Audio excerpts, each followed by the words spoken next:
Hey guys, it's Phil coming back at you with another video. Today, I'm back. I'm pumped up. Hopefully everyone's doing well, practicing self-care, not letting one thought, one situation, one person take them outside of what they know to be true. And I know 26 people did just that. They went in the exam, kicked it directly in the chest to get the job done. They walked in, ripped his throat out and said, nothing's going to stop me. Nothing can stop me as long as I keep pushing, as long as I keep grinding, as long as I keep doing the next right thing and not letting anything influence what I particularly am able to do. And they are as follows.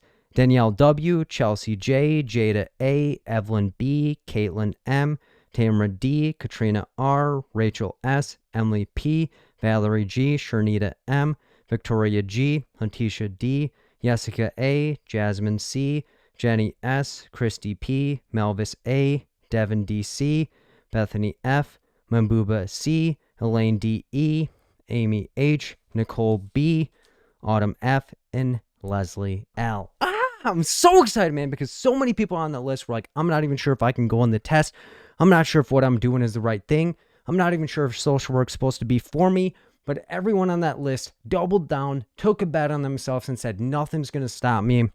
Because a lot of people on that list, it wasn't their first time going in the test, but it was their first time going in the test being 100% them.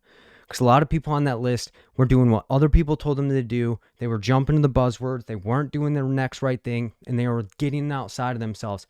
But what they did was didn't second guess, didn't add, didn't take away, but they just walked in the exam, kicked it directly in the chest to get the job done. And if you want me to share your name and you've passed your exam as well while repping and rocking with me, the easiest way to do that is send me an email at berda24@gmail.com. And if you're like, man, Phil, I want to rep and rock with you as well, I want to go into the exam, kick it directly in the chest. The easiest way to be able to do that is to attend the Sunday study groups that I have, because it's the easiest way to be able to connect with me, because my individual tutoring schedule tends to be hairy. And if you're interested in attending any of those, the next ones coming up are as follows. 7:10, community interventions. So going over the stages of community organizing, going over the different types of advocacy, going over the different concepts that you can see related to those, going over case management, and then going over practice questions related to those topics. But in the sessions, I'm not teaching you how to memorize anything. I'm teaching you how to be able to recognize and apply the concepts as you can see them on the exam. The next one after that is 7:17, going over meds and DSM-5. So going over the different medications, antidepressants, anxiety medications, antipsychotic medications, ADHD medications, and then tying it all together with the diagnosis that could be related to those, the depressive disorders, the anxiety disorders, ADHD. We'll go over the mood disorders, bipolar 1 versus bipolar 2 disorder, and then we'll go over the schizophrenia spectrum and how to tell the difference between each of those, and then tying it all together with practice questions, because I'm not somebody that wants you to just memorize things. I want you to be able to recognize and apply these things as you see them in the exam. The next one after that is 7:24, ethics. So going through the code of ethics, identifying different ways to be able to recognize and apply each concept as it relates to the code of ethics, because it's thick. A lot of times people get bored when they're reading the code of ethics, but not just stopping there, identifying the differences between a subpoena and a court order, and then going through practice questions related to those. And then the next one after that is 7:31, going over practice questions.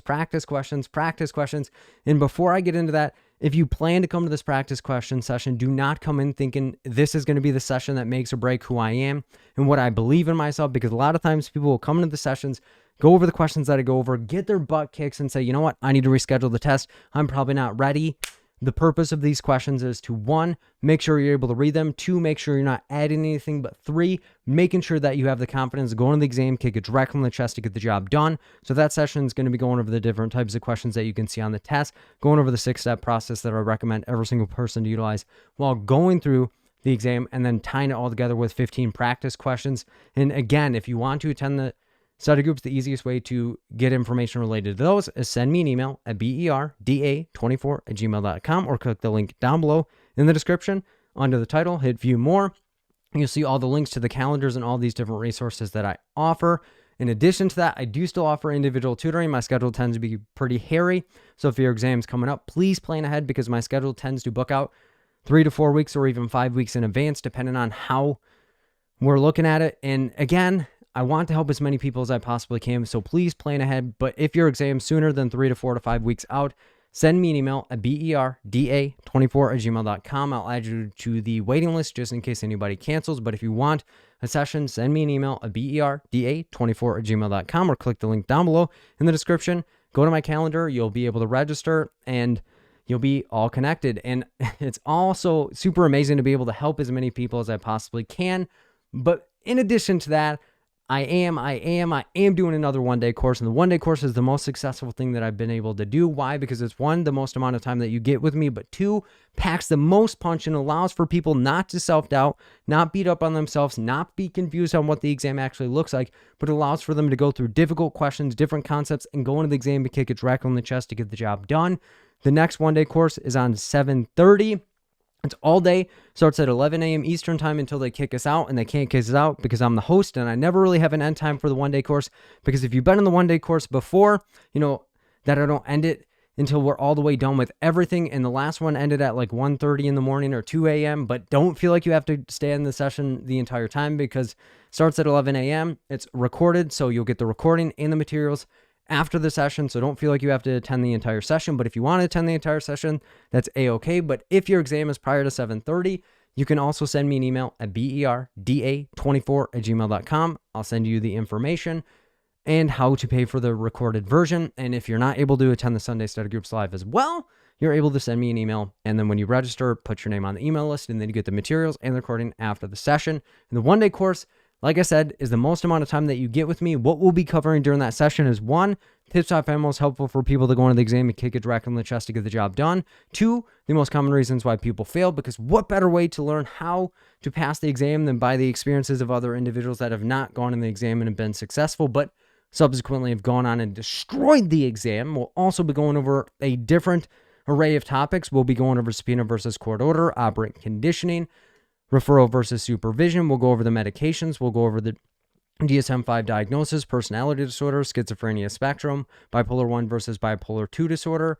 We'll then go over the acronym, the different levels of the acronym, not buzzwords, not just jumping in conclusions, but actually teaching you how do you apply the doggone thing. We'll go over the 6-step process on how you break down every single question and go on the exam to kick it directly on the chest. And then we'll tie it all together with 25 practice questions. So if you're not feeling prepared, or if you're not sure how to break down questions, I would definitely recommend that you attend the one-day course, because the one-day course is the most amount of time. But a lot of times when people go to the session, they're like, oh my goodness, I didn't think that I needed all this different information, or man, I went to a one-day course, or I'm repping and rocking with another program and they were teaching me shortcuts, but after the session, I feel like I can go in and destroy it.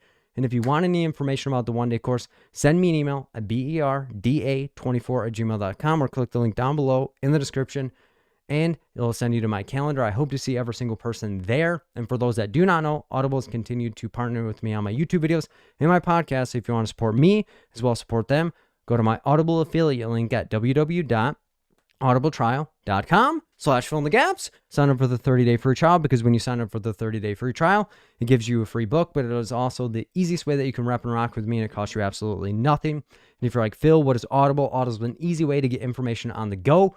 So if you're busy like me and you still want to become the best possible version of yourself, well, guess what? Audible is an easy way to get information, because you can have it via audiobook, and you can be doing all these different other things and still get information on the go and get everything done. So if you want to support me as well as support them, go to my Audible affiliate link at www.audibletrial.com/fill-in-the-gaps. Sign up for the 30-day free trial. Get yourself a free book. And if you're like, Phil, I want to rep and rock with you, I'm going to get the audio trial. What book would you recommend? There are a couple of books that I would recommend. They are as follows: The Alchemist, Outliers, Shoe Dog, as well as Traumatized. Each one has different lessons that can help you progress both personally and professionally to become the best possible version of yourself. Because again, if you want to support me as well as support them, go to my Audible affiliate at www.audibletrial.com/fill-in-the-gaps. Sign up for the 30-day free trial or click the link down below in the description. Sign up for the 30-day free trial. Get yourself a free book. I appreciate every single person that's ever done that. And if you haven't already, hit the like button down below, because it helps amazing social workers just like you get connected with me as well. I appreciate it more than you absolutely know. In addition to that, if you haven't already, pause the video, leave a positive comment down below, leave something in the comment section that you're working towards or something that you're struggling with, because I read every single comment, and I don't know about anybody else, but that stuff, it definitely keeps me going. It keeps me motivated. In addition to that, if you haven't already, hit the subscribe button down below. Hit hit the bell notification after, because it'll allow for you to be able to get all the videos that I upload. So please hit the subscribe button down below, hit the bell notification next to it, and it'll allow for you to get an email every single time that I upload a video. And I always say from the bottom of my heart, I appreciate every single one of you guys.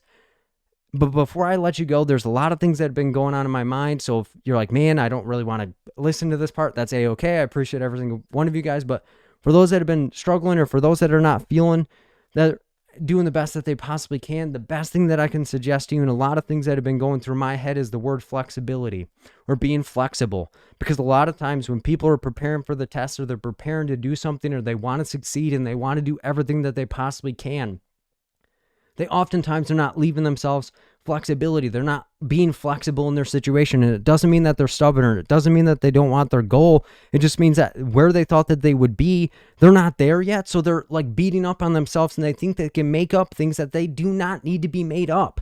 And what I mean about that is, if you're behind, or you feel behind, or you're beating up on yourself because this exam's been beating up on you, or if you're not in the right job, or you're not in the right position, or you feel trapped, or you going through all these different cycle loops, or these negativity loops of like, man, why not me? Or why is this happening to me? Or like, man, why am I not getting to where I want to go? The biggest thing that I can recommend is you have to be flexible. Because when you're flexible, it makes you able to do the things that you otherwise wouldn't have been able to do. Because if things are supposed to go right every single time, you would not be in the position that you're in right now. And what I mean by that is, unless you're perfect and unless everything has gone to plan, you're probably not in the position that you thought that you would be in. But you're in the position that you need to be in order to get to where you want to go. So that's where you have to be flexible. And by definition, the word flex is when you are giving pressure to something, it's not going to break. When you flex something, you're putting it under pressure, but it's able to adapt. It's starting to make adaptations to the process. So being flexible is, you are wanting something is not occurring, but you're now opening the door to doing something different, which now makes you more able to do something in the future because you've already been through something. And that's why I said, not every single person that's listening to this is exactly where they want to be, unless you're like a wizard, or you have like a crystal ball and know everything. So that's what I'm saying is, have flexible moments. So if you're not where you want to be, or if you didn't pass the exam like you thought that you would, be flexible. And where flexibility comes in is, again, you're still flexing, you're being put under pressure, making adaptations, but it provides you the ability to do something otherwise not done. Because every moment that I've ever been through has never gone according to plan. Nothing goes according to plan, but it's the lessons that I can grab from those things that didn't go according to plan that now inform everything that I particularly do with and for the situation. So that's why I'm saying the push is, you have to be flexible. You have to give yourself the ability to do something. And if you're not where you want to be right now, give yourself that opportunity to learn and earn what you need from this moment and take that into the future. Don't go through something with stress. And I'm not saying don't stress. That's impossible. But what I'm saying is, don't put yourself under undue pressure, or don't compare yourself to somebody else. And that's why people become inflexible, because they envision that they should be somewhere where the life is not giving you that opportunity. So you say something must be wrong with me versus something's wrong with this situation. So when you're not flexible, you're so rigid. When you're rigid, anything can make you break and crack open. And you're almost like, man, I'm being exposed right now. But when you're going through that moment, maybe you're being broke down in order to be built up into something different. In order for something to transform, it must be put through something in order to make it a different person. So when you're going through something tough, or you're going through stress, or you're going through pressure, don't let the pressure make you forget that you have to go through something in order to change. In order to have experience, you must experience something at some capacity. So regardless of what you're doing in your life, you got to give yourself that moment and be flexible, because nothing's going to go according to plan. But if you're thinking everything is going to go according to plan, guess what? When life comes and says, I'm about to change your plan, you're about to get knocked out. You're about to take a dirt nap and be like, you know what? I can't do nothing. But you got to look at the opportunity and say, what am I being put through? What am I gaining? And what do I need for that moment? And I'm hearing it more and more every day. Man, Phil, I don't think I can pass this test. Man, Phil, I don't think I should be a social worker. Man, I don't think I can do this. And it's like, okay, but where's that coming from? Is it coming from reality? Like you didn't go to social work school and you forged your diploma? Is that the case? And if that's the case, yeah, you're probably not going to be a social worker because you got a long path, and you're not going to get your license because you're not able to apply. But if 1, you went through the schooling, 2, you're going into the field and doing the experience, and 3, you actually want to do this, guess what? You may just have to change the timeline. You may just have to adapt. You may have to have flexibility. You may not be where you want to be, but that doesn't mean that's forever. That doesn't mean that you just give up. That doesn't mean you just give in. Because if you wanted to give up and if you wanted to give in, you should have stopped already. You should have stopped before you went in the test before. You should have stopped after you X, Y, and Z. You should have stopped at any given moment. But you're so close right now. Why give up? Why give up now? Have that flexibility. Give yourself the ability to look at your situation and say, I'm no longer going to hide my vulnerabilities, but I'm going to lay them out, because in order for me to get to where I want to go, I have to lay what I want down. In order for me to get what I want, I have to go through what I'm going through right now. In order to get to the other side, I have to go through it. I can't hide. I can't suppress. I can't just be like, all right, bye, and then be gone. No, your situation is dependent on your thoughts, your situations, but also the way you react to your thoughts and situations. Because if you're not where you want to be, it doesn't mean that it's the destination forever. It doesn't mean that you can't get the experience. But if you're constantly beating yourself down and being like, man, you're not going to get to where you want to go. Like, man, this isn't supposed to be for you. Man, this is supposed to be for that other person. Or if you're looking at somebody else and being like, man, why am I not where that person's at? Man, why am I not doing this? Or man, why did that person leave me? Or man, why is this person not in my life? Or man, why can't I share this? It's because it wasn't meant to happen. And it's painful. It hurts. It hurts to go through something that you want to do, but you're not able to get there. But you have to know that in this moment, you've probably been through things before that you didn't want to go through, and you didn't feel like you had to go through. But guess what? I bet you wake up and say, man, I'm so glad that I went through that, because I have a better mindset, I have a better mode, and I know what I need to do to grow into the best possible version of myself. It's the moments that put us through the greatest amount of pains. It's the moments that give us the greatest amount of heck. It's the pain that you get. But if you take pain as a punishment versus something that you can go through temporarily to live the life that you want for the rest of your life. And that's why I'm telling you, have flexibility.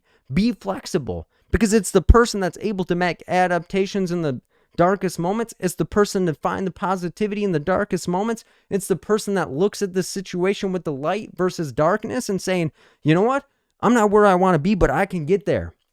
It's the person that can look at their situation and say, you know what? I've been doing things that I didn't think that I wanted to do, but now I need to make that change. I need to make the change, because the biggest moment about flexibility is you're going to flex for a moment, but you're going to snap back into the mode that you were supposed to be in. But if you give up, you give in, you just throw your hands up and say, I'm out, or man, I need that person and they shouldn't have left, or man, what's wrong with me?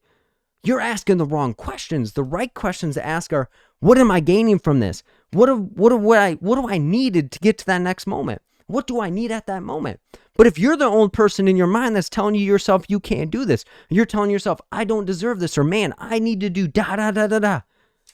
Stop hiding. Because when you start blaming yourself and when you start beating yourself up, you're hiding from something. And typically it's you're hiding from the version that you need to be in order to be a lesson and blessing to somebody else. You're hiding because you don't want to be exposed. But the difference between being exposed and being exposed is like, whoa, I'm indecent right now. Being ready is, I knew this moment would come. I didn't know when, I didn't know how, but I know deep down that if I'm not going to get through this, at least I gave it my best shot. At least I gave everything that I had. Because if you can look at yourself and say, I did the best that I could with what I had and knew, that's all you can ask for yourself. That's all you can ask for yourself, is to show up. Because if you show up and you do the best that you can and you're flexible and you're willing to grow and do all these adaptations, you'll never be taken out. Not temporarily, not permanently, for the moment. And then why not temporarily is because temporarily could be something that's longer term. It may just be for a second that you need to take a breath and go, all right, I'm back in the game and I'm ready to shoot. I'm ready to go. Because the biggest thing that you have to keep in mind is when you hide who you are, you begin to divide your energy. When you put on a facade and say, you know what? I'm this person today. I'm going to do this. You start dividing your energy and resources, and that is going to cause you to lose yourself. You're going to lose who you are, who you once were, what you think, what you want to do, And you're also going to lose who you meant to be. You're going to lose who you were supposed to be because you were trying to be them.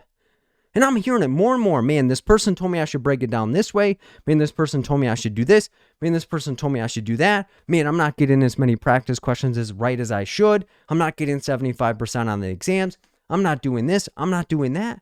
And the biggest thing that you got to ask yourself is, what am I doing for myself? What do I think? I don't care what your supervisor says. I don't care what your friend says. I don't even care what your old tutor says or anybody. You got to say, what do I need today? You're the only person that knows that answer. I can help you, but I can't drag you. So that's what I'm saying. Stop hiding.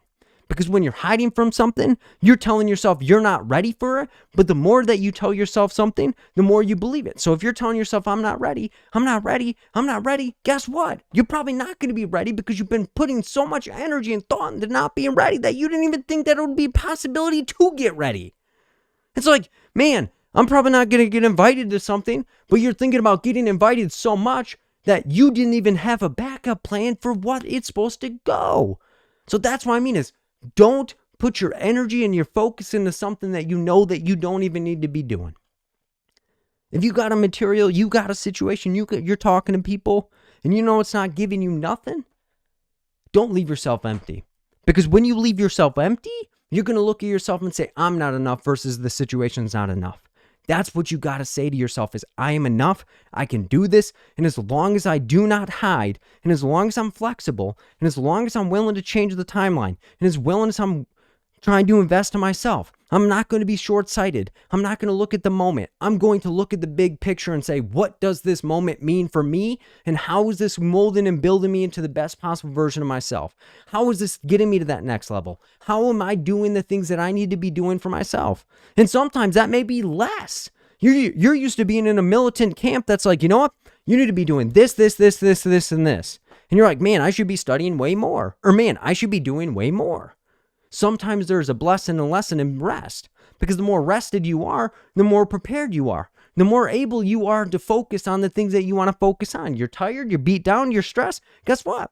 You're going to be all out of sorts and making decisions that you wouldn't otherwise make. So that's my push. Have flexibility. Have the ability to do something that you want to do and have no guilt, have no shame. Because when you start shaming yourself and when you start guilting yourself, you become a version of yourself you didn't even want to become. You just got to let it rip and do what you want to do. But when you start doing what somebody else tells you to do, even if you don't agree with it, you start giving them the power and control in your versions and in your situations. And that's why I was saying a lot of people that passed the exam, they had 12 voices in their head. And they're like, man, this person told me to break it down this way. My friend told me to break it down this way. The supervisor told me to break it down that way. That other person told me to break it down that way. That person told me to do a jumping jack. This person told me to drink honey. This person told me to take a break. This person told me not to take a break. This person told me to read the book. This person told me not to read the book. This person, and I don't care what those people say, because everybody's got an opinion, but nobody has the option to make you do what you don't want to do. So take control. Do what you need to do. Become the best possible version of yourself. No longer hide anymore. Don't divide your energy. Don't divide your attention. Don't divide the resources. Don't hide from something that is giving you the opportunities to get to where you want to go. And if it's a skill you want to learn, or if it's something you want to do, don't let that inexperience, don't let that rough feeling, don't let that pain deter you away from the path. Because if you wanted to quit, you wouldn't have started. If you wanted this to occur, you're going to keep going. So that's what I mean is, if you didn't want this, you wouldn't have started it. So don't joke yourself out and be like, man, I didn't even want to take this test, or I might give up. You should have given up already. I'm not telling you that you're a quitter. I'm not telling you that you should give up right now. I'm telling you that you, in your heart, do not want to give up. You don't want to give in. So don't convince yourself otherwise, because it's easier for you to shoot yourself down before you even start. I would rather have somebody show up, fail, and find an important lesson and get the blessing out of the situation and say, you know what? I failed the test, but I know I did X, Y, and Z wrong, versus, you know what? I have nothing wrong. The ASWB is just a racket and I can't believe it. Because that's never going to take you anywhere. You got to find what you're doing, maximize what you got, and be who you are. Be who you are. Have that flexibility. Have the flexibility. Take the time off if you need to rest.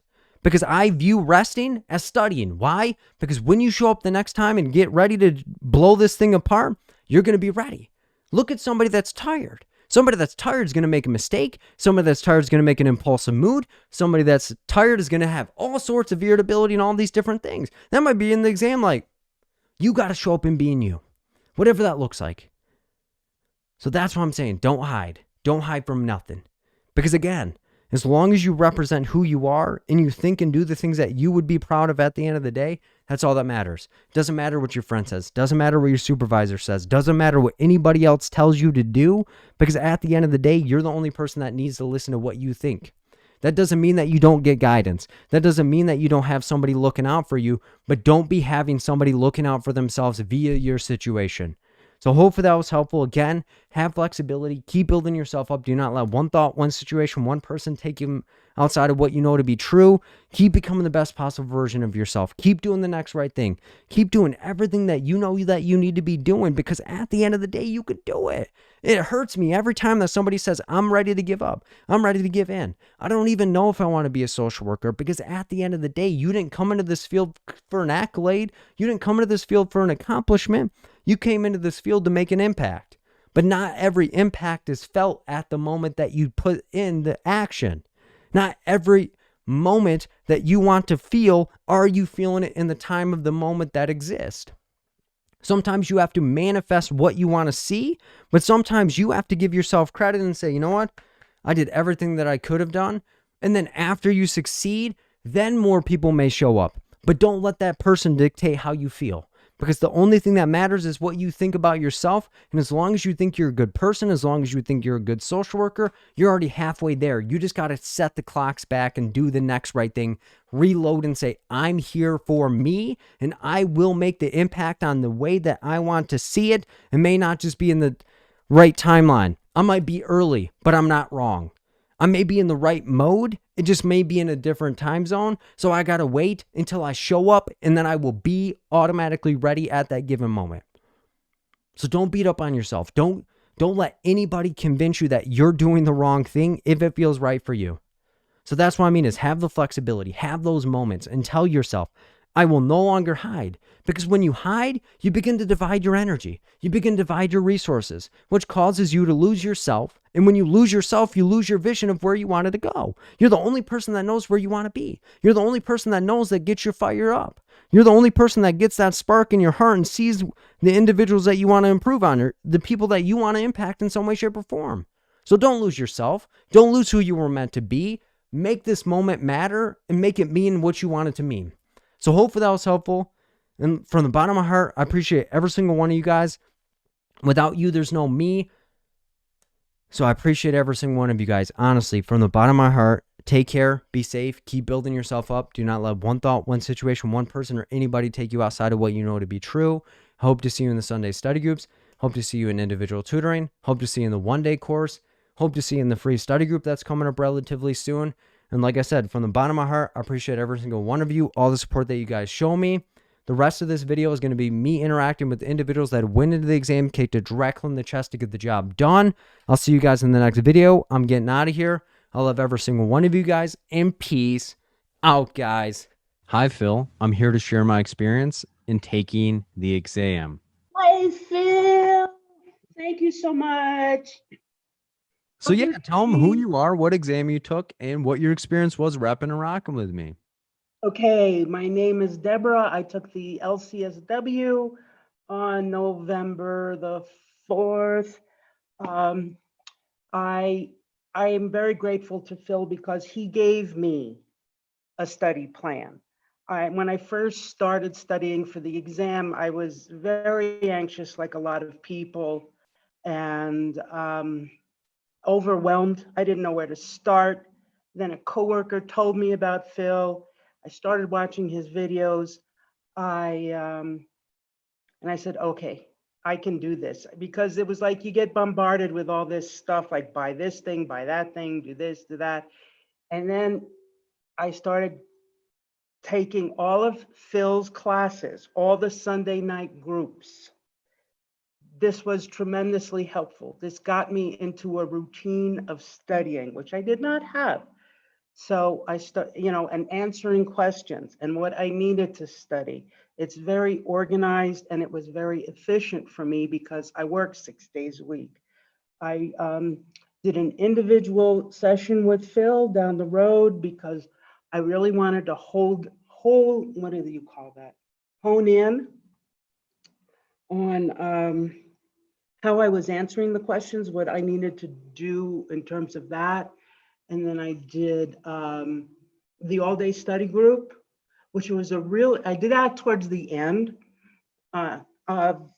before I took the exam, and that was very helpful because it kind of summarized what I had been learning. And then you get the 25 questions, and that's the main thing, is just keep doing the questions. You pick up the information pretty quickly because you're doing it at work, especially if you're doing the LCSW exam. So you pick up a lot of information through Phil's videos and through all the notes that he gives you. I have a folder full of his notes that I printed out. He makes it much, much more doable and easier. So that's something I would strongly recommend. I didn't do anything else but Phil's his videos, all of them, every class I could take, individual session, the all-day group, and then I read the ethics twice. Because there's a lot of ethics, no doubt. You can count on there being tons of ethics mixed in with everything else. So, and then I walked in there and I destroyed the exam. I killed it. So walk me through this a little bit. So like your coworker's like, hey, this guy can help you. You're like, okay. And then walking into the exam, having it be a new experience. What was that like? Because there's a lot of people that are like, hey, I don't really know what this experience is like. And just walk them through that. Like, how did you keep yourself in check to walk in there and pass? Okay. How do I keep myself in check? Well, I studied for a long time. I studied for 10 months. And originally I was going to test the end of June, but because of COVID, I wanted an individual room, and that pushed me out to November 4th, which I was fine with. So in the exam, I had my individual room, there's the computer, I had no distractions, and I was gung-ho. I felt confident. I really, like right before the exam, like a week or two before the exam, I was doing more and more self-care. My confidence was being built. And I had the image of Muhammad Ali. That was the attitude I was going into the exam with, is Muhammad Ali, the Rumble in the Jungle. If anybody knows what that is, the fight that he had in South Africa, he just slaughtered this guy. And that was my attitude towards the exam. I was going to take it apart. And that's what I went in there, and that's exactly what I did.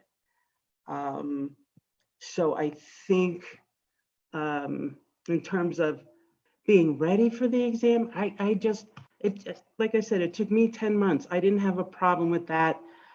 I don't see the need to pressure myself. Okay, I got to do it in 3 months and 4 months and 2 days and blah, blah, blah.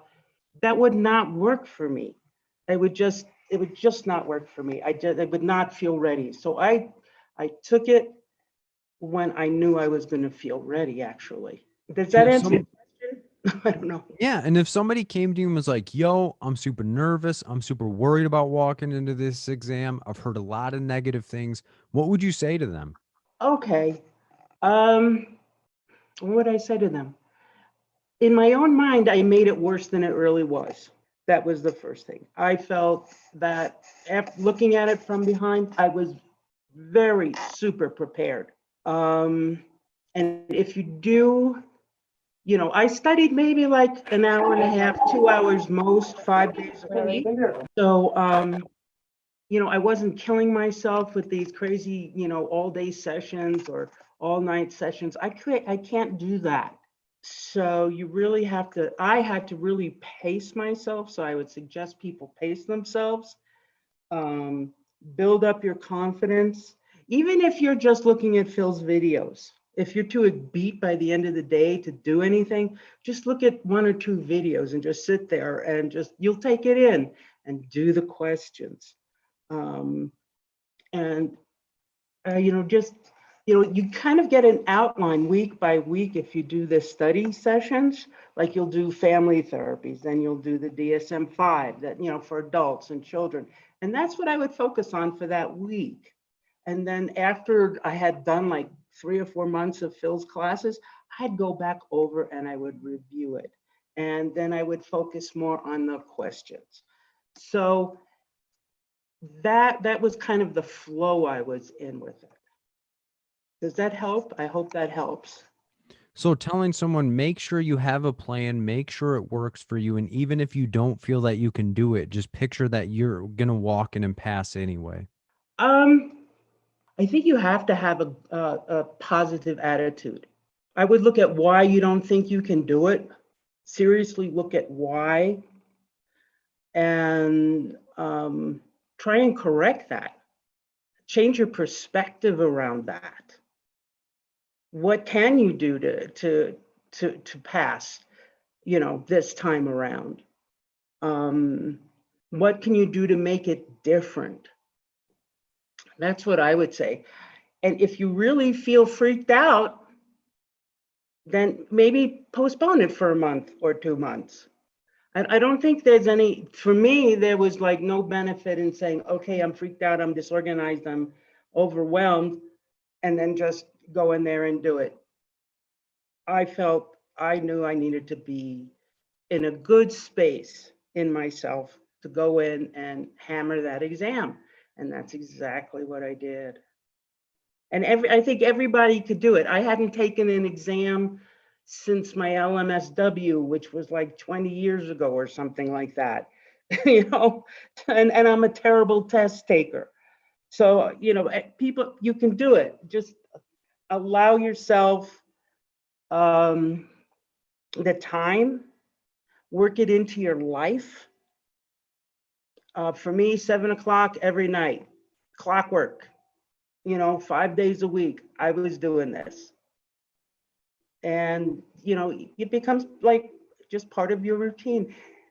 Okay. Well, any other things that you can think of that would be helpful for somebody getting ready to walk in? Don't put any more pressure on yourself than you need to. Don't go out and buy like 900 different study aids and this and that. Don't do it. You have it right in front of you. If you just follow the program that you've got going right here, I'm telling you, some of the questions, a lot of the questions that Phil puts out there are the same that are on the exam, or Phil's questions are harder. Just don't let yourself get scattered. Just stick with what's in front of you, and you're gonna do fine. And just have a routine. Maybe you could only study 15 minutes a day, fine. And then adjust for that, take the exam in 6 months instead of 3 months. So just be nice to yourself too. And just be very nice. I was hard on myself. I was very hard on myself. Looking back, I think I would be nicer. Yeah. Okay. Well, I appreciate you coming back and being willing to share your experience. And if you need anything, just let me know. All right. Thank you, Phil. Hey, Phil, I'm here to share my experience and pass my exam. Hey Phil, can you hear me? Yeah, how's it going? How's it going? Oh my God, I'm still like in euphoria because I can't believe I passed my exam. It's like bittersweet. So tell them a little bit about your experience, who you are, where you're at, what exam you took, and what it was like Sure. repping and rocking with me. So my name is Joanna, from the state of New Jersey, and I took the LCSW. So this would have been, since passing the exam, this was my 4th attempt. Prior to that, I just failed and failed and failed. And it was just so disappointing and upsetting that by the time I was getting ready for the 4th time, I was just like, oh my God, I'm done. But I was like, I can't quit now. I'm just gonna have to keep, trucking along. I think my issue in taking the LCSW was I didn't know how to study or what my weakness was. I think prior to passing the exam, I kept studying. For me, I kept studying the content, not so much on how to read the question, how to analyze the question. So because of that, I kept failing it. Now that since I've been when I took Phil's prep course, he actually kind of taught me how to take a breath, read the question thoroughly in detail, break it down, and just try to read what the question's saying. Trying to, find out who is the client. That's very important. Who is the client? Try to not get the other words in the question just to distract you. You have to know who your client is. So those things, how to read the question, have a positive attitude. I think it helped me immensely when I took this exam. Because and also too, I think it's all about how go into the exam, how you prior to taking the exam, your attitude, studying, tackling on the questions, the contact material.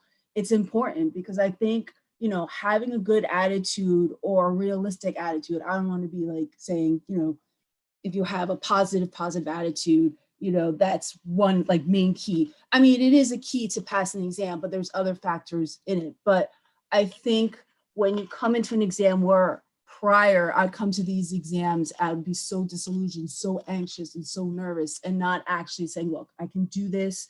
If I don't pass the exam, it's not the end all be all, it doesn't define me. That was another thing I did before taking this exam this time. I was like, look, I'm just going to take the exam. I'm going to kick it in, but I'm going to say, look, it's not going to define me. If I don't pass it, I don't pass it. I'm going to keep on trying. So that helps a bit in taking that exam. And what were the steps in making that shift? Because I'm imagining that walking in on the fourth time, having all those previous attempts behind you, like picking at you, and then you were like, I'm actually going to do less than I did before and be more focused. What was the feeling of shedding some of that extra stuff that you didn't need off of you? And how did you walk in still confident doing less? I think prior to the process, I was the third time, I was very disillusioned. I was like, all right, I need to kind of sit down and really analyze what is going on, why I'm not passing the exam. Prior to you, Phil, I took another prep course. The prep course was excellent, but it didn't actually tackle on the whole question component. So I was like, you know what, let me look at some other avenues. So then I actually happened to stumble upon your YouTube videos and I was like, let me take a look. And looking at your prep courses on YouTube were very helpful. And then I decided to kind of dive in deeper into your program. I actually went into a one-on-one with you, which helped. And also doing the group courses, which helped immensely. But once I started taking your courses and once I realized that my problem was actually tackling on the question, I was calmer about it. I wasn't so doom and gloom. And then because of that, moving forward, I was like, you know what? I know what my weakness is. Let me tackle it and be positive about it and just not, say, all right, I'm just going to fail this exam again because it's the fourth time. Because at a lot of points when I was studying, that negative feeling kind of crept on me. And then when that happened, I was like, I got to stop this. Let's think positive here. You can do this, you know what you're tackling on, you know what your weakness is, and I kept saying that over and over while I was studying because I was like, I got to change my mindset. I think that it's basically the mindset and how, for me, the mindset and that I have to tackle on more of the question, not so much the content. Yes, you do need to know the content, definitely, but you need to know how to apply it.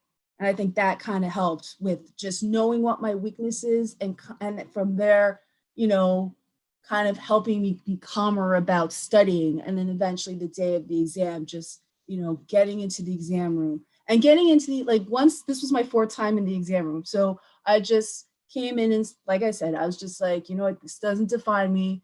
If I feel anxious, I'm just gonna close my eyes, take a deep breath, and then refocus. And I think that's the most important part, is preparing to feel what it's going to feel like, and knowing that the only thing that can dictate whether you pass or fail the exam is the actual exam, and not being like, well, I don't know this question, or I don't know everything. And it causes people to spin out. Oh, I agree. I think from what the previous person that was saying, she was putting a lot of pressure on herself, and that's what I was doing previously. So much pressure. I think it hurt me more than helped me. You know, if I kind of think about it in a way like, look, yes, this is important to pass, but it doesn't define me.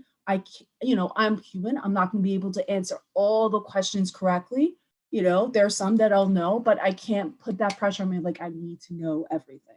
And if somebody was like, yo, I failed X amount of times, I'm super duper worried, I have a lot on the line for this, and I'm finding my focus all the way not in the right areas, or I don't know all of these things, what would you say to them? What would you say to them to get them motivated and pumped up? For That's a good question. I personally, you know, for someone who's like, you know, I can't do this, and I was like, I just take deep breaths and just, you know, just say I can do it. I think the whole point of getting yourself motivated is to kind of change that negative thinking in a sense by constantly telling yourself every day, I can do it, I can do it, I can do it.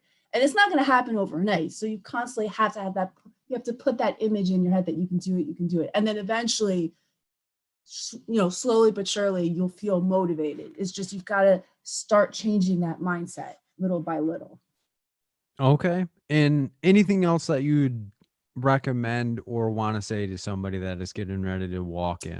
So for me, this, you know, I know a lot of people took the practice exams either from the ASWB. I personally did not, because I do not want to do a compare and contrast. Like, let's say if I pass the practice test, I have that mind. It's like, well, if I practice, you know, if I pass it, I'm going to pass the actual exam, or vice versa. If I fail the practice exams, then I'll have that expectation that I'm going to fail. So for me, I did not want that expectation. I just was like, you know what? I did what I can to study and then see how it goes. Okay. Well, thank you so much for coming back. I really, really, really, really, really appreciate it, because I can say it 100,000 times what could be helpful for people, but it's always better to hear it from people that are passing Well, recently. thanks, Phil. And if you need anything in the future, just let Awesome. me Thank know. you. It's my pleasure. I passed in Massachusetts and I want to share. Hi, Phil. How is it going? How is it going? How is it going? Oh my gosh, it's a huge weight lifted on my shoulders. I feel wonderful. So tell them a little bit about yourself, who you are, what exam you took, and what was your experience? So my name is Marley, and I live in Massachusetts, Boston, Mass. And I took the master's exam, the LCSW, on November 20th, the day after my birthday. So when the exam came up, I actually failed it in April by 11 points. I wasn't upset because it's the closest I've ever came to passing the exam. So my next step was to figure out, you know, what to do next. So I joined a study group on Facebook, and then I noticed people were asking, you know, they needed help figuring out what prep course to take. So Phil just kept popping up everywhere. Phil, Phil, Phil, Phil, Phil, Phil. I'm like, who is this Phil character? Phil, Phil, Phil. So I went on YouTube, watched a whole bunch of videos, and I'm like, oh, this makes sense.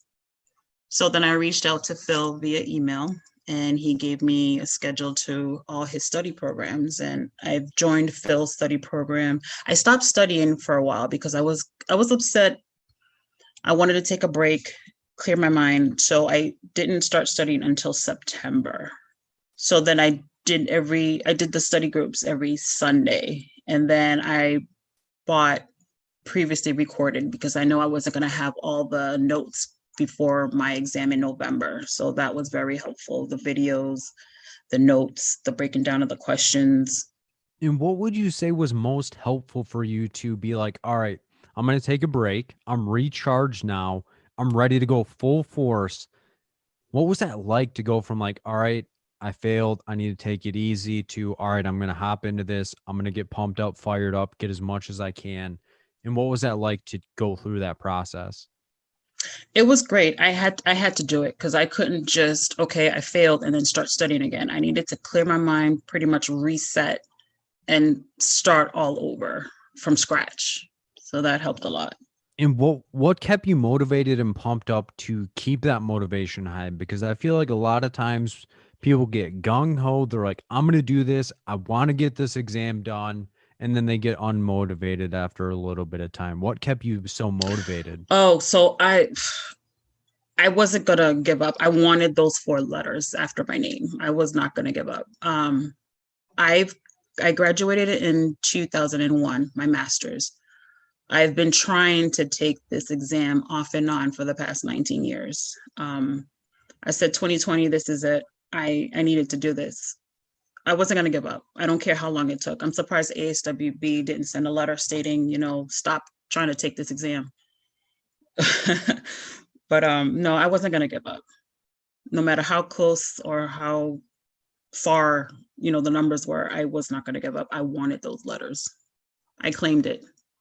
And if somebody was getting ready to give up, or they're like, hey, I've been trying for so long, I'm not really sure if I can get this done, what would you say to them to, one, reset themselves, and two, get them motivated to get the job done and show them that it is possible?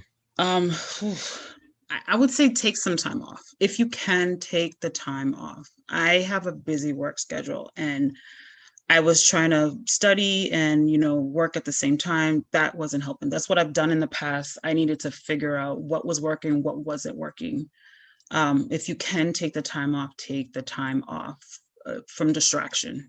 That's what really worked for me. Okay. Any other advice that you would give somebody that's like, yo, I haven't really been able to get this done. I'm not really sure if I'm cut out for social work. Should I even stay in the field? I mean, if you've been practicing in the field, you know the material. Don't let the program dictate what you can and what you can't do. It's just, like I said, the material. Don't give up. Stay focused. I don't know. I can't. I don't know. Just don't give up. Okay. So it's just kind of like, make sure you take care of yourself. And if you're feeling yourself burning out, take a step back, evaluate, make the adjustments to get to the other side, and you will get it done eventually, as long as you do Exactly. not give up. Don't overstudy. That's what I was doing. And I wasn't retaining a lot of information. I was just reading, and not really understanding the concept, the contents. So yeah, don't burn yourself out. Well, I appreciate you coming back, sharing your experience, providing some encouragement to anybody. And if you need anything, just let me know. Thank you, Phil. It is my pleasure. Hi, Phil. I'm here to share my experience, and then I need to go. Past first time, I was filled with so much anxiety, kicked the test in the face, passed in Pennsylvania. Hi, Phil. Sure, I'm ready to share my experience. Can everybody hear me? Because I'm actually driving. My experience, my name is Vina Marie, and I took the LSW in Pennsylvania. And I actually heard from Phil I started taking a study. I started studying with my school because one of the professors at the Connoisseur Heart actually does a study group, and she pointed me in the direction of Phil. I was just watching his videos probably for I graduated with my master's in 2019, and I've been watching his videos since then, kind of dragging my feet in wanting to actually take the exam. Because I do have testing anxiety and a learning disability, it basically was starting to hinder me a little bit. So I just had to find my own personal grit and say, look, just put the pedal to the metal, boots to the ground, and, start studying. So I would study here and there because I have a busy job schedule. Got stuck in a job where that's all I was doing was kind of answering questions here and there off an app. And just kind of watching his videos. And it wasn't until probably 2 weeks prior to Thanksgiving this year, because my test was December 7th, that I signed up for one of Phil's study groups. I forget what it was. I think it was research, program design, and program evaluation, because research wasn't my thing when I was taking my master's. And basically sat through that, and then did his all-day study course last weekend that ran till midnight. And just hearing everybody's stories and hearing just how to answer, like looking how to break down the question and reading the question at least 4 times for understanding, and just relax with my anxiety really helped me be able to relax and be able to take the exam. And just remembering some of the small like sayings, because I had one medication question, and it actually really helped knowing how to break down the question from there. Okay. And kind of walk them through that conversation we had prior to you walking into the exam. Like, walk them through how you were able to set your anxiety aside and walk in there. So Phil and I had a conversation right towards the end of that study session last week, and I was like panicking in my skin because I felt like I wasn't fully prepared, because I felt like I didn't have all the material in my head. And he basically said, you know what, you got this. So what I did was, before I got to the exam, I woke up extremely early. I actually took the day off. My new supervisor actually was grateful in giving me, I was grateful she gave me the day off. And I actually showed up an hour early to the exam, and just was playing peaceful music on the way to the exam. And I took the practice exam, not for me to compare my score, for me to calm my anxiety down. So I knew which buttons to press, so I wasn't pressing the wrong button. So I knew if I didn't know a question, use the check mark, just to get me familiar with the program. Then also, when I got there, they took me early because my appointment was at 12:30 on Monday, and I just sat in the chair as I was going. I slowly went through the tutorial and just took deep breaths as I was going through the tutorial, just to relax myself. I didn't even look at the clock that was above me, and I just took deep breaths. And that's basically what Phil told me. It was like, you know, use that tutorial to kind of like relax and look, be like, I've earned this to sit here. This might be my first time, but I just used it. The tutorial just helped me relax through the whole thing. And just that conversation we had, Phil. I'm trying to remember what else you gave me, but I think that's the only thing I could remember in that moment, and it really helped. But I noticed when I got to the end of the test, I had probably like 50 or 60 questions I needed to answer, and I had 2 minutes, and I just took my time from there. But then I hit an hour and 20 minutes, and my brain started going, "You're not going to finish," like all the negative stuff. But then I just put the mouse or whatever I had in my hands down, the pen, whatever they gave you, and said, "You know what? You got this. Just finish it. You got this far." And then I ended up passing. I needed a 98 to pass, and I ended up getting a 98 to pass, which I was shocked, because I've been told all my life that I, couldn't do something because of my learning disability. So I'm still riding the high. And if you don't mind, just allude to some of that turmoil you were telling me about that you were experiencing leading up to the exam, because I think that's what is so powerful, is all that like trials and tribulations that you went through leading up to it, and then walking in and just being like, killing it. Basically, I was all over the place before the exam. I just started a new job 2 months ago.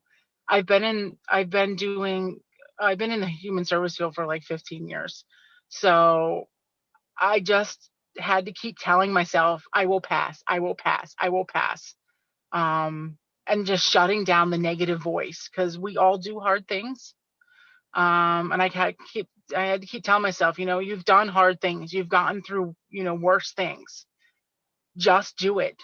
I know that doesn't, help everybody, but I was just all over the place. I had some other personal stuff happening too at the same time, but I just took all of that and harnessed it and like swallowed it down and just put it towards the test, basically. And if somebody was like, yo, I'm so anxious, I'm not really sure if I can do this.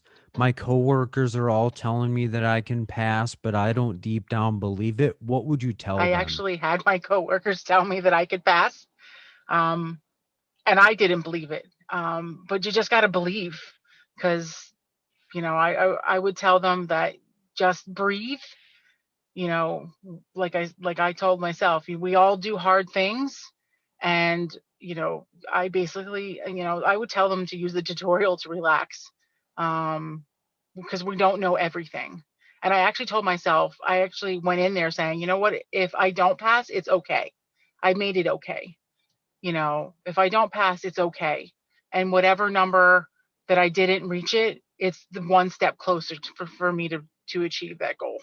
So it's like setting aside the expectations that you had for yourself, giving yourself grace like you would give other people, and then sitting yourself down and saying, every situation that I've been through led me to this point, and I deserve to sit in this chair and be able to get the job done. Exactly. Anything else that you would want to share with someone getting ready to walk in and pass it? Before then, I basically took, like I said, I took the practice exam. I was grateful. The professor that gave some of the tips that they were giving were helpful, but just the way you break down the questions, Phil, it was very helpful. And just mindfulness and taking care of oneself. I had to tell no to friends and really shut my phone off and take that time to be able to focus. Self-care. Big on the self-care. Okay, well, from the bottom of my heart, I appreciate you willing to come back and share your experience to ultimately motivate and empower other people to walk in the exam and kick it in the chest as well. You're welcome, Phil. And And if you need anything, just let me know. I passed on the first try and want to share my experience. Yeah, let's go. How's it going? How's it going? Good, Phil. Good to see you again. Welcome back. So tell me a little bit about yourself, where you're from, what exam you took, and Yeah, what it was like repping and rocking with me. yeah. My name is James. I'm from Michigan. I actually went to the same school as Phil, UMSSW. Got my lights set up in the back for you. And I took the LCSW exam, masters, and I was really excited to get to share my story because I feel like I can relate to some people out there. Whereas I did basically everything wrong that people would tell you to do for the studying for this exam and preparing for this exam. Um, like to fill you in more detail on that. So I graduated um, from my master's program 2 years ago, 2.5 years ago. And people told me, like, take the test right away while it's fresh and, do that. And so I took a practice exam right away, a free practice exam through the university. And I got 57%. And like right away, like my heart sank. And I was like, what did I just do for 2 years in graduate school? And like, how am I going to be able to pass this test? Like, so it was like a huge hit to like my, like, confidence and assurance that, that I had what it took and that I could do this. And so I just put it off for a while. And so 2 years went by and I just felt, I was getting into another job and I felt like I just needed to do this for me. And so I signed up for the exam and I signed up in August or September and Pearson was like really backed up and I wasn't hearing from them for a long time. And so I figured, okay, like I'm going to ask to test like sometime in November, early December, and I'll start studying until then. And September went by and then half of October went by and finally I get a call from Pearson and they're like, okay, we got these dates for you. But the only one that worked for me was like middle of November on the 11th. And it was just like, this is real now. And like, it was 4 weeks away. And so I was trying to set up what I thought would be a helpful program for me. And I tried to make my own study guide through different websites, different websites people recommended, what I found on my own. I copy pasted the KSAs off the ASWB website. And I was thinking, okay, I'll go through all these and I'll like go through them one by one until I get it. And it just wasn't working for me, and it wasn't going to work. And then one day I got the epiphany that I was going to go on YouTube, and YouTube works a lot better for me because I'm a visual person. And so just writing stuff out, like reading things, just wasn't going to stick for me. And so while I was looking up YouTube videos, I found Phil's videos, and I was really impressed by his energy and his just his knowledge base and his teaching style. I really gravitated towards that. And so I reached out to him, and he told me about a study group that he had coming up. And so I had looked at LEAP, social work exam studying programs. I looked at NASW. I couldn't get to NASW study programs because they filled up right away online. And I looked at the LEAP, but it was expensive. I mean, I hear great things, but it was really pricey. And Phil's 1 day prep course was I don't know, like $80, $90. And it's like really, really fair. And I also paid for a subscription on Pocket Prep, and so I had that to practice with too. And taking Phil's program was so worth it. Like, it gave me a lot of insight. It gave me a plan. It made me feel more confident about having a game plan to get ready. And I got kicked. I got kicked around on the practice exam. Or on the practice exam questions that we did. We did about 25 questions, and I got probably 7 or 8 right out of 25. So I was stressing at this point, and I had recently taken another practice exam in July, and still, like, I only had 60%. And so I was just like, how am I going to do this? And so Phil he sent an email following up to that test prep course, and we got a video recording of the YouTube session for the day, and we got the Word document that he led us through. And so started off that, I replayed the questions. I replayed the introduction of the acronym over and over. And then I just went through the questions again and again. And so leading up to the exam, like, really, I didn't have a great system the weeks coming up to it. And then the week before, I just really hit it hard. I was between jobs, so I wasn't, I wasn't working on a 9 to 5. And one of the things that one of Phil's videos really helped me out, because he talked about, everybody's got their own system. Like, not everything works for everybody. Like, not everybody's a 3-month prepare. Some people like prepare best in like the final 2 weeks leading up to it. And so that made me feel less, I guess, guilty about the route I'd taken. And he also had this really great video. I think it's called My Test is Coming Up, What Do I Do? And that was fantastic. Like, he talks about just your mindset going into it, and also talks about like feeling grateful, and also like not being hard on yourself. And the other thing that he mentioned was taking a break after the first 10 questions, like, just because they like hit you right away at the start. And so what I did was I kind of made a checklist going into the exam, and I made a checklist as to what I was going to eat that day, what I was going to need to do that day leading up to it, like when I was going to get there, and what I was going to need when I got there to make sure that I was prepared and that nothing was going to throw me off. And so I had a checklist of all the stuff I was going to bring, like, even down to car keys. And I I also made a schedule of when I was going to take breaks. So like I, took a break after the first 10, and then I took a break again after like question number 40, and then at a bigger break at like 60 or 75. I ended up moving it to 75 because like the test was going a little longer than I thought.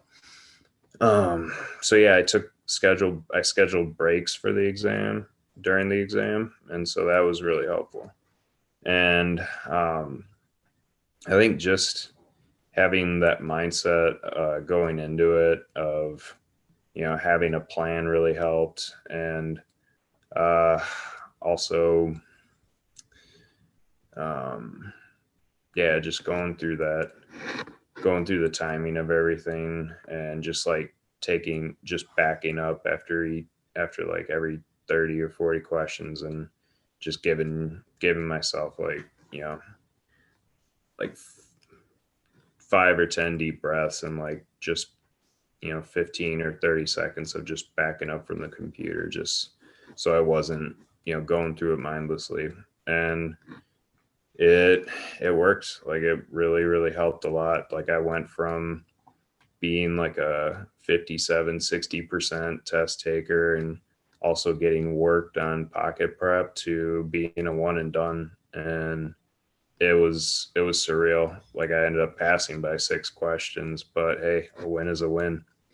And so yeah, I don't know, I can't say enough about the 1-day prep course and just the other videos, and just having a plan. Like it all worked for me. It came together at the end.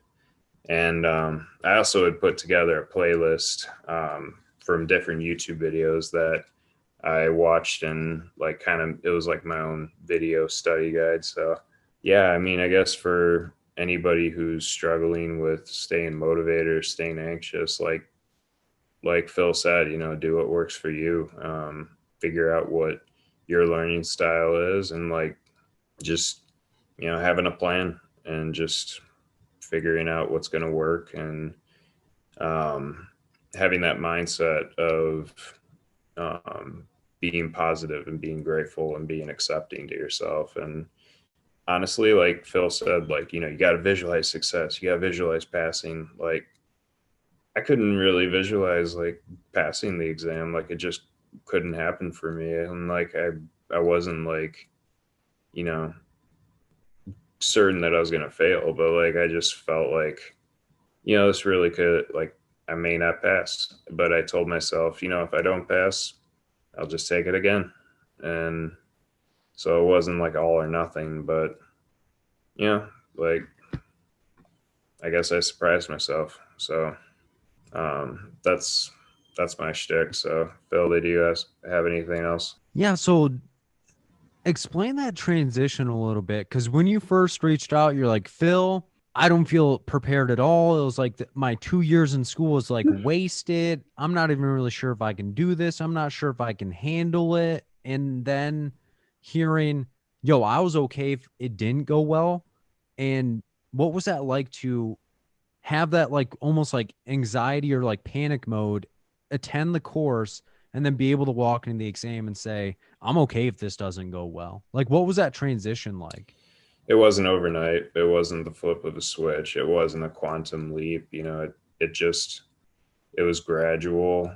It was just, repetition. Like it started out with watching your video about like the test is coming up. What do I do? So like I figured, it got me thinking more of a positive mindset, and just like accepting any former mistakes that I made. And it was just, here, like telling myself that over and over, and figuring out like, that like my anxieties weren't unwarranted, but they weren't like nothing was guaranteed to happen. And I was able to just tell myself over time that, I was able to shift my mindset over time, just through like, going through it over and over. And yeah, it took time. Okay. Anything else that you would recommend someone that's getting ready to walk in for the first time, or they have failed and they're not sure if they can pass? Just knowing that it's possible. I mean, like I said, I did literally everything that they tell you not to do.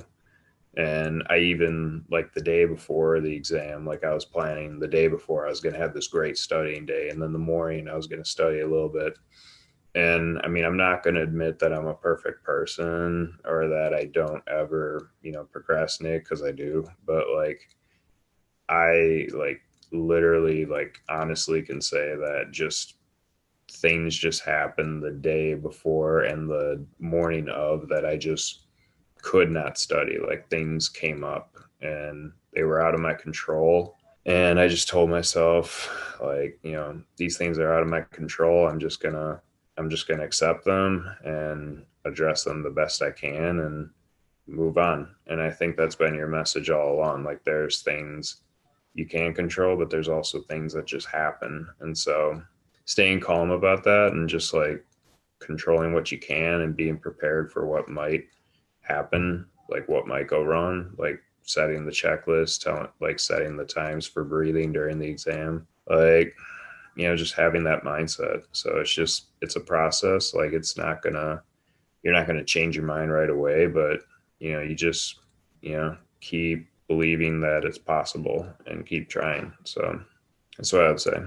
All right. Well, thanks so much for coming back and sharing from the bottom of my heart.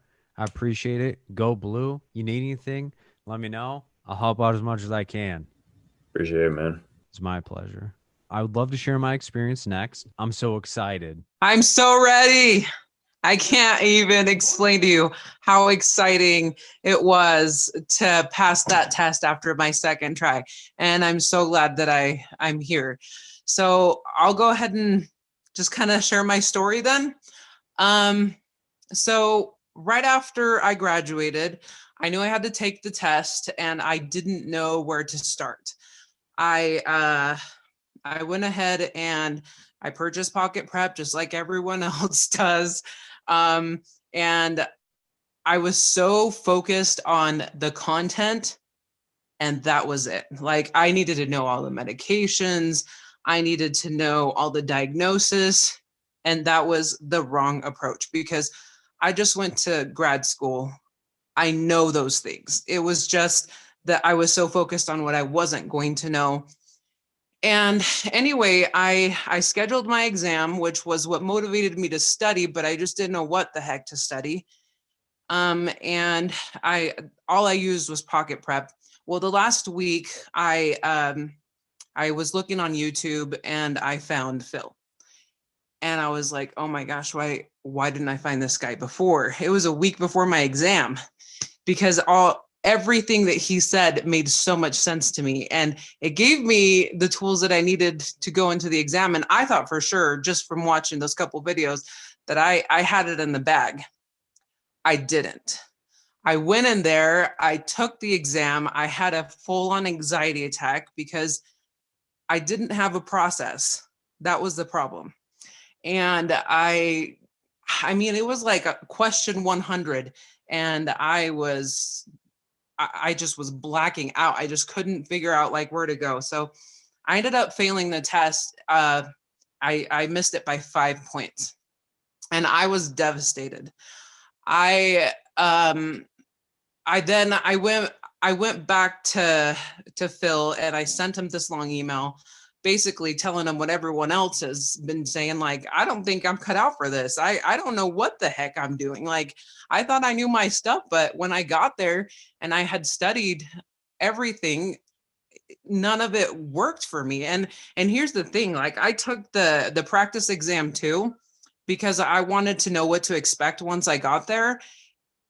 And I think I was already kind of discouraged because, again, I didn't have a process, and taking that practice test, I was so lost and I didn't even pass the practice test, but what I took from the practice test, I was focused on the content. I ended up writing everything down from the exam because they give you like all the answers at the end, and I would practice knowing the answers, which none of those questions were on the test. So anyway, I had a really hard time. I was giving myself a really hard time.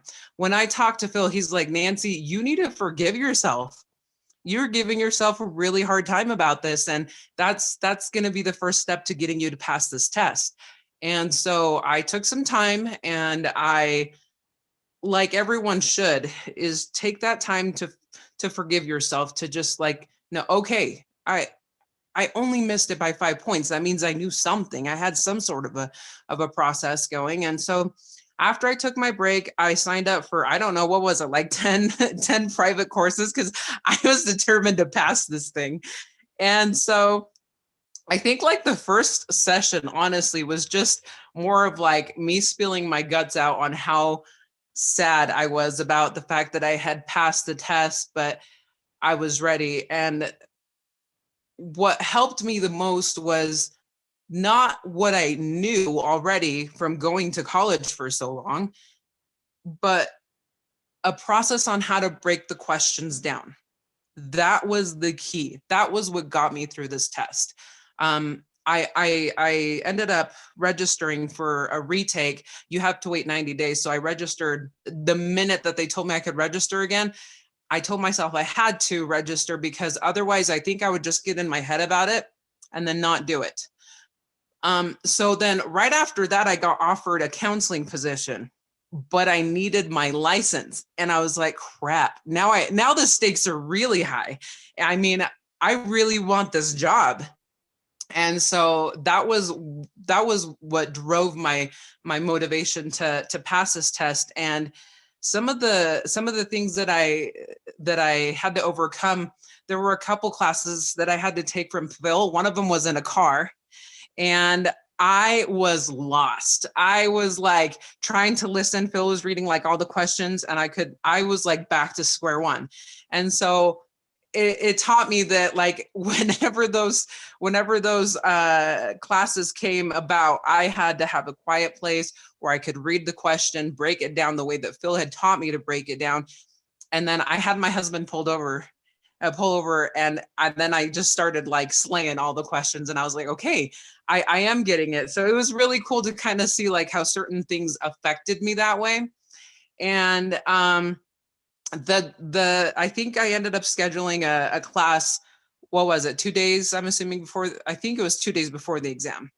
I think I just needed one more class to just kind of go over everything, have Phil talk to me, like amp me up about what this test was gonna look like and how I was gonna pass it, just to get in the right frame of mind. And he went over a few questions with me, and I think the last 30 minutes were how I was going to take the test and what I was going to do if I like went into panic mode, just taking that step back and like breathing, leaving. I think I left 4 different times while taking the test, not to use the bathroom, but just to breathe, just to walk for a minute.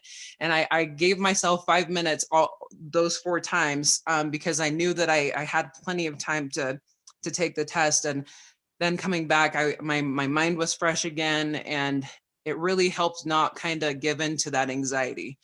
The thing that I did before even walking in, I did a little bit of meditation. I never really thought that it would help me, but it did help me calm down, at least to walk into the building. And then I also listened to a couple motivational speeches, just a bunch of guys on YouTube yelling at me, telling me that I could do this, just kind of amping me up and putting me in a good position. And honestly, the second time though that I went in there, I wasn't as scared anymore, because as I started to go through the questions and I was using the process that was ingrained in my brain by Phil, I was like, I got this. I know that that's the answer, because most of the time the answer was in the question. The way that Phil breaks things down, you will know the answer. And my goal was, okay, I didn't pass it by 5 points, but I'm going to pass it by another 5 points. So I'm just going to give myself that, that leeway. And sure enough, I passed it. I passed my exam the second time, and it was because I had a process, and it didn't matter. I didn't have to focus on the things that I had already been studying so hard for while in school.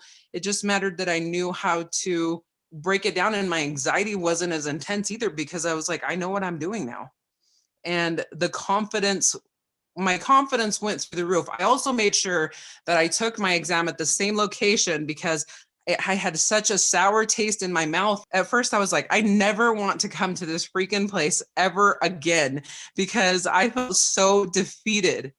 And my husband's like, no, it also helps to have a very supportive husband who's going into the same thing. And he's like, no, it's quite the opposite. Now you have to go back there and you have to make it positive.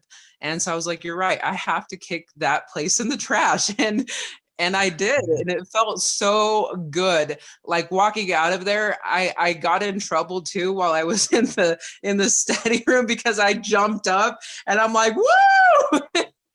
And they're like, you need to be quiet. I'm like, I can't. So that was pretty much my experience, and I have my job, and I don't have to worry about, losing it or anything. It's so exciting. So walk me through the process, or if somebody was like, yo, I'm really struggling, I'm getting a lot of questions wrong, walk me through the process of what it was like to sit down, get questions incorrect, but be okay with getting them incorrect when you were like, Phil, I'm about to kill you. I know. That's what I loved about Phil, is his questions kicked my trash. But I loved the breakdown process. So I would break it down in my head. And then I would give Phil the answer, and he was like, nope, you got it wrong. And then I was like, okay, so now I need you to walk me through how you would answer this question. And then just watching Phil walk me through the steps, and then like point out the tiniest detail, because you guys, you have to be so awake during this test. Like, yeah, there's such these minor details that completely change the question around. And you're like, after you look at it again and you do break it down in the right way, the question or the answer to the question is so obvious. And so I mean, that's basically it. It's you just I can't recommend taking Phil's private courses enough, because it kind of gives you that one-on-one time that you need, and it gives you the opportunity to process things with Phil, and just get walked through each question step by step, and just dissecting the heck out of it. You would just, when you would highlight each part for me, like, okay, who are you? What kind of a social worker are you? Oh my gosh, that made the difference in all my answers.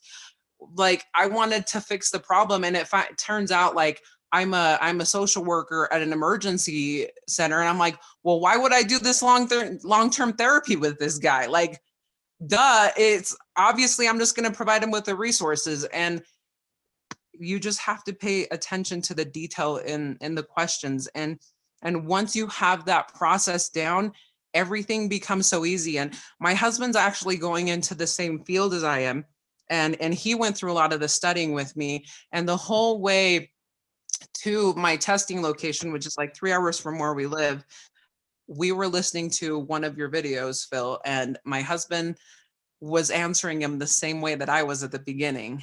And then I finally, in the 3 hours that's all we listened. We just listened to you. You were with me the whole time, the whole time.